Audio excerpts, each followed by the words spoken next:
I have a new folding or collapsible stick stove from Lixada.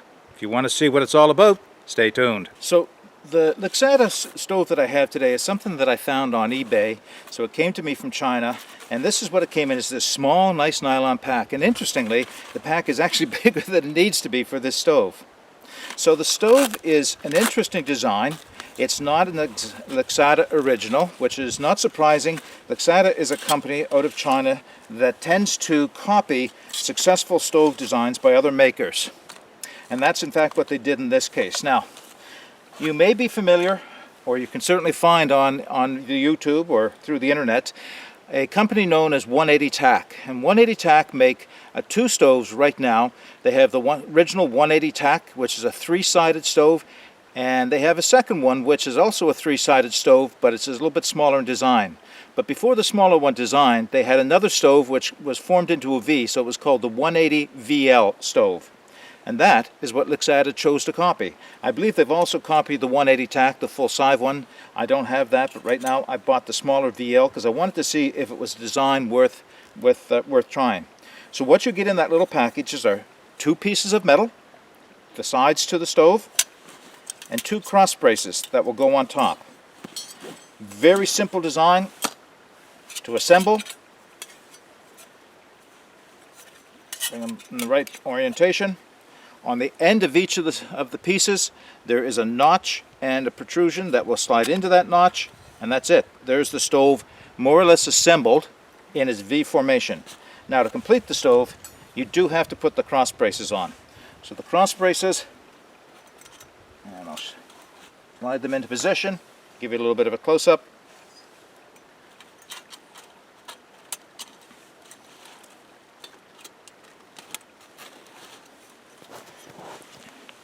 So there is the stove assembled. Very simple, very small, and of course the first thing you're going to notice is there's no bottom in this. So this is intended to go directly on the ground. Now, I am a little nervous about using that under conditions where there's a fire risk because there's no protection for the ground underneath. So what I brought along with me was a folding piece of tin foil that I'm going to use as a base. And I think this is good to use not only when you're worried about starting a fire, but if the ground is very wet or frozen. Optionally, you can place this right on top of a rock and then you've got security and safety underneath that is not going to cause a fire. But it's the lack of a base that makes this quite versatile as well as lightweight. Speaking of weight, this weighs in at just over 10 ounces. The package size, these are, and I'll annotate on the screen for more precise, about 3.5 and about 7 inches in this dimension, with about a 7-inch opening as well in the back. Now, I can see all kinds of uses for this, but as you can see, it's brand new. It hasn't been used yet. So let's set it up and have lunch on it today.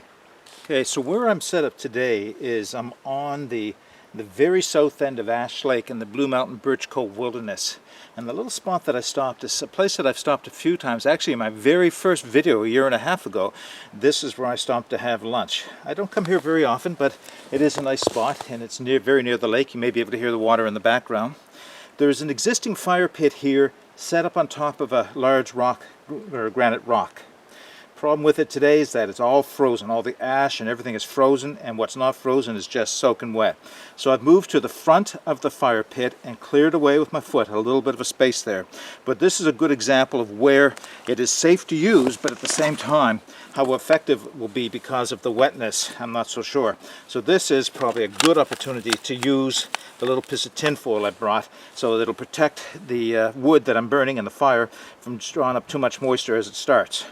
So I have assembled here some small little pieces of mostly spruce trees from underneath the twigs. In my immediate area there was no birch. I could create a few more feathers to go with this, but what I thought for this case, this is not about fire lighting, this is about the stove itself. What I'm going to use is, if you recall a couple of videos back, I had made some fire starter using cedar chips and pine resin and candle wax.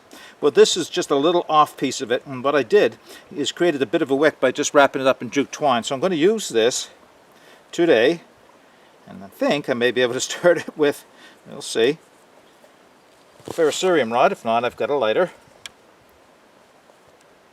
because I could have had this a little bit better prepped. And we'll see what happens. And I'm going to use this, and I'm going to build the fire first. Now, there's a couple of different ways you could do this. I could set the stove down and build the fire underneath it, or I could build the fire and then set the stove on top of it.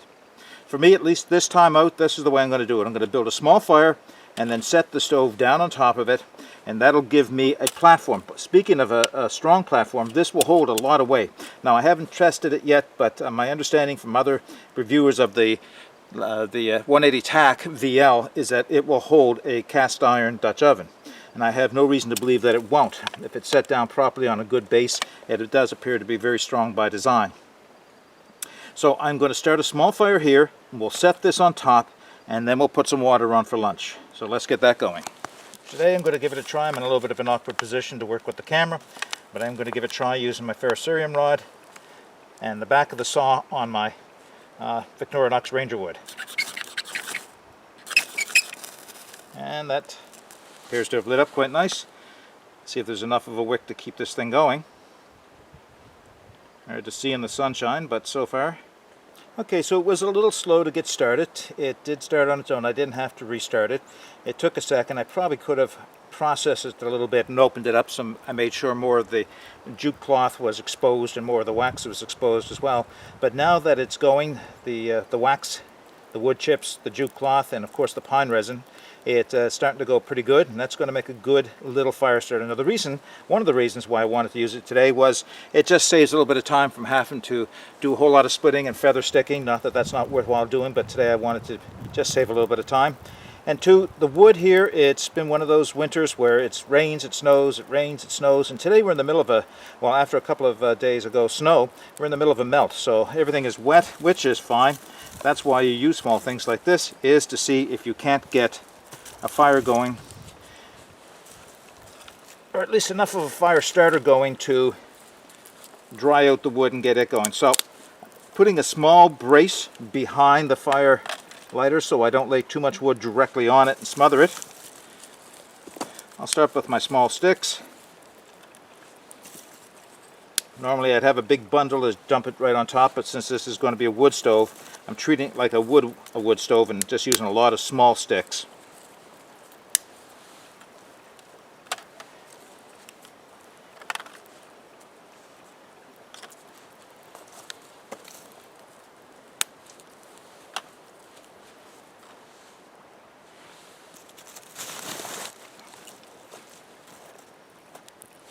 My little tiny fire is starting to catch.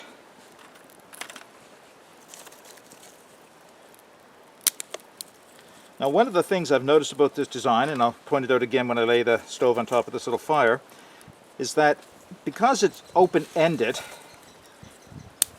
and not a closed-in four-sided stove or three-sided stove, I don't think I have to process my wood down as small as I normally would for a lot of small stick stoves. For instance, the Lixada wood gasification stove works very well, but one of the issues is the burn chamber is only so tall, and if you put sticks in taller than the burn chamber, they're not going to gasify properly, and you have to wait for the wood to burn down into the chamber a little deeper. So to avoid that, you have to process your wood down quite small. So I am using small sticks now, but once I get this going, I have some larger ones I should be able to put in from the end. So my little fire seems to be going pretty good, and I think now we can probably get the stove on.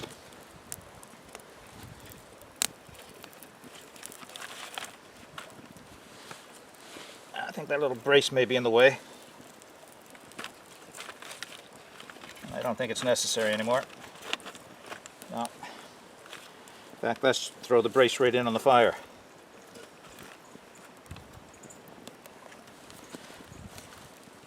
So this is what I mean about using longer sticks. I can just continue to feed sticks in from this open end of the stove without having to process them down too small.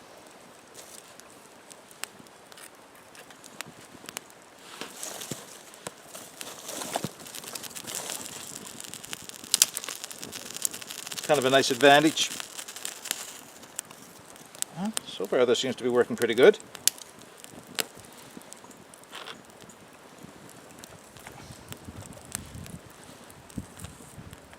them just down below the height of the crossbars so I can get my pot on. So one of the things, as the fire catches here, before I put my pot of water on, one of the things I've also given thought to is that, let's say I had a larger fire in this fire pit and I wanted to pull some coals out for doing either some grilling or just some simmering of some water. I could easily set this down in either right into the fire pit or just outside of the fire pit and pull coals into the V and push them up into that V shape. Then I've got a very concentrated source of heat with a rack that I can set a pot or a fry pan or anything else on, I guess, for that matter. I could probably even put a grill on this and grill directly either steak or hamburger or whatever else, chicken, whatever else I'm cooking. Good airflow in this stove. There's holes along the side, and of course the open end provides for some very good airflow. And I suspect it's drawing air in from this open end because it seems to be the way the flames are going, because that is contrary to where the wind is going right now. So I think the sidewalls may be acting like a bit of a chimney.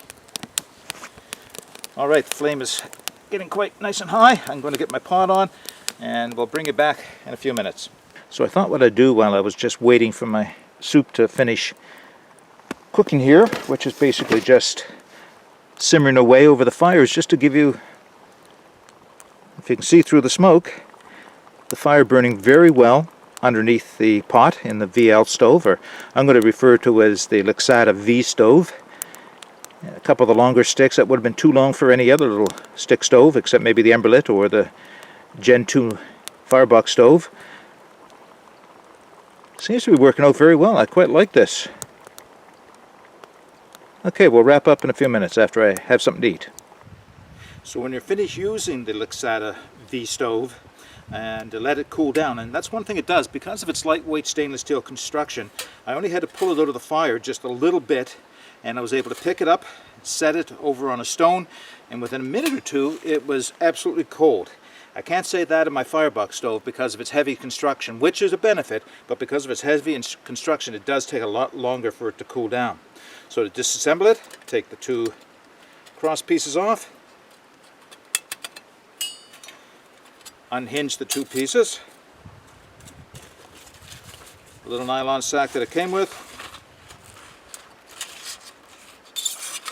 It is a little bit sooty from use, and of course that's the benefit of the nylon sack. A little tin foil plate that I had made. Doesn't look like it's going to last very long because of the heat, but that's fine. These are made from cookie sheets from the dollar store. That goes in behind it. Adding no weight, but a whole lot of versatility to the stove. All in its package. Very thin, very lightweight, very compact. Slides into my pack nice and easy. What more can you ask from a wood stove? Alright, let's wrap this video up. So a few final closing thoughts on the Lixada V stove. Well, it was my first time out using it, but so far I like it very much. And what I like about it is the fact that it is so flat, so light, so compact, and goes into my backpack without even noticing it's there. If I choose not to use it, it's not as if I had wasted space inside of my backpack. What I also like about it is how easy it goes together. What I don't like about it so much is the fact that it has no floor plate to protect either the ground or to keep the fire warm enough when you start a small fire up. But that was such an easy and inexpensive thing to do by just taking a piece of that heavy gauge aluminum foil and taking that with you. I may see if I can make something a little bit more sturdy than the aluminum foil, maybe out of thin weight stainless steel or even out of some aluminum flashing. But for now, as I have to replace them, they're easy enough to replace. What I didn't mention, what I like most about this stove, is the price. Shipped from China through eBay, this was less than $12 Canadian. And that's in fact the reason why I wanted to try it out. At that price, if it didn't work out, it wasn't a big investment lost. But right now I consider it an investment well made. In fact, based on the experience of this V stove, I may go have a look at their other stove, the three-sided one, which copies the 180 TACK stove. So if you're interested in a small, lightweight, folding stainless steel stove, takes up very little room, very inexpensive, very effective, with its drawbacks noted, then this may be something you want to take a look at. Let's close this video down by saying it's a beautiful day here, early April in Nova Scotia. I've been out for about 4 or 5 hours. I've got about 2 hours to get out of the woods.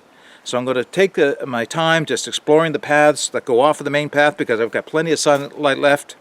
But I'm going to take a path, and I'm going to take the one that's less followed, because I know it'll make all the difference. Bye for now.